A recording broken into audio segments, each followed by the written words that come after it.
दोस्तों वैसे तो 6 चरणों में बीजेपी हारती हुई नजर आई, लेकिन एक सीट को लेकर बीजेपी के बड़े बड़े नेताओं की जो जान है वो हलक में जाकर अटक गई है। जी हां, मैं वाराणसी सीट की बात कर रहा हूं। वैसे तो 13 मई को मोदी जी के शक्ति प्रदर्शन के बाद बीजेपी, मोदी, शाह, नड्डा ये सब आश्वस्त चल रहे थे कि कम से कम अगर सत्ता से भी बाहर जाते तो कोई बात नहीं, मोदी जी की सीट तो बचने जा रही है। लेकिन 25 मई को जब डिंपल यादव ने प्रियंका गांधी के साथ उसी वाराणसी के अंदर रोड शो किया था, तो मोदी जी के 13 मई वाले रोड शो का पूरा रिकॉर्ड टूट गया था, क्योंकि उसमें 5 लाख लोग जमा हुए थे। लेकिन डिंपल यादव और प्रियंका गांधी को देखने और सुनने के लिए 15 लाख से ज्यादा लोगों की भीड़ जमा हुई थी। लेकिन उस रिकॉर्ड को भी तोड़ दिया है। जी हाँ, डिंपल यादव और प्रियंका गांधी के रिकॉर्ड को भी तोड़ दिया गया। लेकिन बीजेपी ने नहीं, बल्कि इस बार अखिलेश यादव और राहुल गांधी जब वाराणसी की धरती पर पहुंचे तो ऐसा जबरदस्त हुजूम देखने को मिला था कि अब बीजेपी समझ गई है कि कभी भी, मतलब 4 तारीख को कितने बजे भी एक बुरी खबर वाराणसी से आ सकती है। नमस्कार, मैं हूं प्राज्वल गौतम और आप देख रहे हैं न्यूज सर्किट। अब बड़ा अफसोस हो रहा होगा, जी हाँ, मोदी जी को। अभी तक नसीहत दे रहे थे, अमित शाह पूछ रहे थे सवाल कि भाई केरल के वायनाड से राहुल गांधी ने पहला चुनाव लड़ा, मतलब चुनाव लड़ लिया, ठीक है, वोटिंग हो गई। उसके बाद आपने रायबरेली सीट से नामांकन क्यों किया, वहां से चुनाव क्यों लड़ा? ये लोकतंत्र में गलत है, ये जनता के साथ धोखा है, ये नहीं होना चाहिए, ये तमाम बातें कह रहे थे। ये तमाम बातें कही जा रही थी अमित शाह की तरफ से। अब वही मोटा भाई परेशान होंगे, क्योंकि उनके खासम खास यानी मोदी जी अगर दूसरी सीट से भी चुनाव लड़ लेते, खासकर गुजरात से, तो ठीक रहता। क्योंकि वाराणसी की आज की जो मैं ऐतिहासिक तस्वीरें आपको दिखाने जा रहा हूं ना, उसमें मैं दावा नहीं कर रहा कि वाराणसी में बीजेपी हार सकती है, लेकिन खेल पलट सकता है, ये बात भी आप देखकर समझ जाएंगे। सबसे पहले कुछ तस्वीरें देख लीजिए। देखिए, वाराणसी पहुंचे थे अखिलेश यादव, उनके साथ राहुल गांधी भी थे।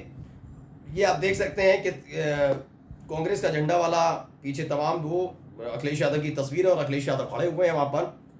एक और तस्वीर देखिए, इसमें आपको समाजवादी पार्टी के साथ साथ कांग्रेस के झंडे नजर आ रहे होंगे और आप भीड़ बेतहाशा पीछे तक देख सकते हैं। यानी अच्छी खासी भीड़ वाराणसी में जुटी थी और दावा किया जा रहा है ये तकरीबन 15-16 लाख की भीड़ थी, जितनी भीड़ आपने रोड शो में प्रियंका गांधी और डिंपल यादव के रोड शो में देखी थी, उतनी ही भीड़ जुटी थी।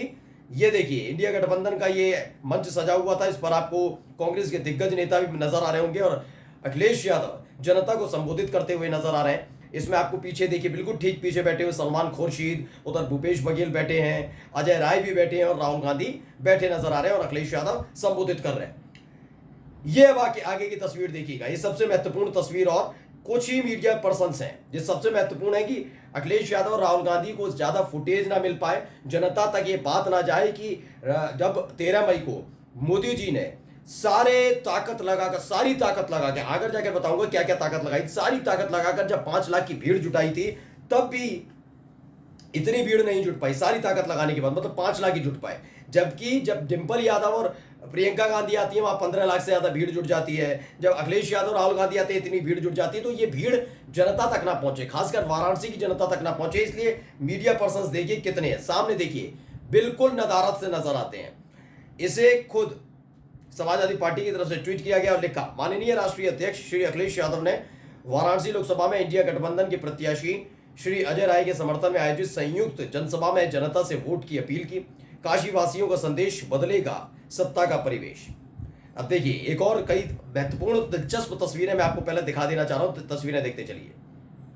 इसमें राहुल गांधी के साथ नजर आ रहे हैं अखिलेश यादव हाथ उठाकर। ये देखिए, पीडीए का जिक्र जो लगातार किया जाता रहा, वो पीडीए को लेकर कितना आश्वस्त नजर आ रहा है इंडिया गठबंधन, आप समझ सकते हैं। तो इंडिया गठबंधन की तरफ से ये सब हो रहा है। अजय राय खड़े हुए हैं, समाजवादी पार्टी के तमाम नेता, और अखिलेश यादव और राहुल गांधी खड़े हैं, पीडीए का झंडा बुलंद कर रहे हैं, ये जरूरी है। राहुल गांधी का संबोधन हो रहा था और अखिलेश यादव का संबोधन, ये एक बेहद महत्वपूर्ण भीड़ देखिए, बेतहाशा आपको भीड़ नजर आएगी इसमें भी। मतलब अलग अलग कई सारे इन्होंने अपनी तस्वीरें साझा की हैं। देखिए, ये पूरा का पूरी तैयारी की गई थी और इतना ज्यादा उत्साह था सपा पे या फिर कांग्रेस की, माना जा रहा है समाजवादी पार्टी का अच्छा खासा जनाधार वाराणसी के अंदर बन चुका था जब से शिवपाल सिंह यादव आए थे। मैंने उस वक्त भी आपको बताया था कि ओम प्रकाश राजभर की जो पार्टी है, उनके बड़े नेताओं ने दामन छोड़ दिया उनका, ओम प्रकाश राजभर का, सुभाषपा का, जब समाजवादी पार्टी के साथ धोखा किया था। वाराणसी में, उसी इलाके में जहां से मोदी जी जीतते रहे, वहां पर समाजवादी पार्टी को समर्थन दिया था अभी 1 साल पहले भी, तो उसका भी असर है। देखिए, कहाँ चढ़ गए। समाजवादी पार्टी के तमाम कार्यकर्ता ऊपर चढ़ गए। कितना उत्साह नजर आया, भीड़ ही भीड़ आपको नजर आ रही होगी। ये देखिए बेहतरीन तस्वीरें, एक एक तस्वीर इसलिए दिखाना जरूरी है क्योंकि सारा खेल तस्वीरों का ही होता है। मैं आपको जानकारी तो आगे दूंगा ही, लेकिन सबसे पहले इन तस्वीरों के जरिए समझिए कितना जबरदस्त उत्साह देखने को मिला। अब मैं आपको समझाता हूं खेल क्या है। दरअसल 13 मई को चुना गया था समय कि तकरीबन तकरीबन 5 चरण के मतदान हो जाएंगे। आराम से हम एक काम करेंगे, उन 5 चरण के मतदान के बाद फौरन हम चले जाएंगे वाराणसी। तो वाराणसी में ड्यूटी किस किस की लगाई गई, पहले इसको समझिए। 13 मई को मोदी जी नामांकन करेंगे। इसको लेकर मोदी जी के साथ साथ तमाम बीजेपी शासित राज्यों के मुख्यमंत्रियों को बुलाया गया। इसके साथ कैबिनेट मंत्रियों से कहा आप भी रहेंगे। यही नहीं, एनडीए के जो घटक दल थे उनके अध्यक्षों से भी कहा गया, जिसमें नीतीश कुमार भी आए, जयंत चौधरी भी आए, अनुप्रिया पटेल भी आई और तो ओम प्रकाश राजभर आए। उस समय दावा किया गया था कि 10 लाख से ज्यादा भीड़ मोदी जी के रोड शो में जुटेगी, लेकिन जब बाद में मीडिया ने आकलन किया तो पता लगा 5 लाख की भीड़ जुट पाई, जिसमें से यह भी बताया गया कि 2 से 2.5 लाख और इससे ज्यादा ही बाहर से लोग आए थे, वो वाराणसी के वोटर नहीं थे। ये मैं नहीं कह रहा हूं, ये आप जाकर गूगल करेंगे तो आपको पता लग जाएगा कि 2 से 2.5 लाख लोग बाहर से आए थे। यानी वाराणसी की जनता अगर कुल मिलाकर देखी जाए तो 2-2.5 लाख थी। और अगर मैं 5 लाख भी मान लेता हूं तो वाराणसी की जितनी जनता है, जनसंख्या है, उसके हिसाब से मात्र 7.4% 7.4% यानी 7.5% लोग ही मोदी जी के रोड शो में आए। अगर मैं मान भी लेता हूं कि वाराणसी की जनता मोदी जी के रोड शो में शामिल हुई थी। अब सोचिए 7.5% में चुनाव जीता जा सकता है। चलिए आगे बताता हूं कहानी। 13 मई के बाद लगा था चलिए हमने अपना काम कर दिया, अब विपक्ष की हिम्मत नहीं हो पाएगी कुछ कर पाए। लेकिन बिना अपने घटक दलों के, बिना अपने सहयोगियों को बुलाए, बिना अपने मुख्यमंत्रियों को आमंत्रित किए, अकेले डिंपल यादव प्रियंका गांधी के साथ पहुंच गए। यानी ना हिमाचल में कांग्रेस की सरकार है, चाहते सुखविंदर सिंह सुक्खू को बुला लेते, चाहते तो कर्नाटक के मुख्यमंत्री को बुला लेते, तेलंगाना के मुख्यमंत्री को बुला लेते, लेकिन ऐसा नहीं किया गया। क्या किया, अकेले गई डिंपल यादव और प्रियंका गांधी। दावा किया गया कि 15 लाख तकरीबन 15 लाख लोग जुटे थे वहां पर।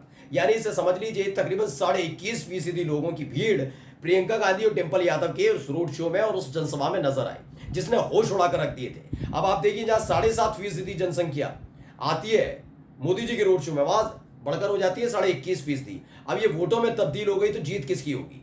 ठीक है, इसके बाद सारे नेता लगा दिए गए, सबसे कहा कि आप जाओ भाई। एस जयशंकर है विदेश मंत्री, वाराणसी में जाकर रहो। कह दिया आप भाई क्या कर रहे हो ब्रजेश पाठक, आप भी जाओ, वाराणसी सीट जीतनी है। ऐसे मोहन यादव को लगाया आप भी जाओ, इसके साथ साथ लगाया फिर उसके बाद जेपी नड्डा को आप भी जाओ। मतलब डेरा डलवाया गया कि इनकी जो डिंपल यादव और प्रियंका गांधी का एक जलवा वहां देखने को मिला, उसको काटने की जरूरत है। लेकिन जैसे ही ये सब पहुंचे, इसी बीच अखिलेश यादव और राहुल गांधी पहुंच गए। यानी किए कराए पर सब पर पानी फेरने का काम राहुल गांधी और अखिलेश यादव ने कर दिया है। इन सब के साथ ही पूरा तरीके से जनादेश साफ होता हुआ नजर आ रहा है कि वाराणसी किसके साथ खड़ी है। नमस्कार।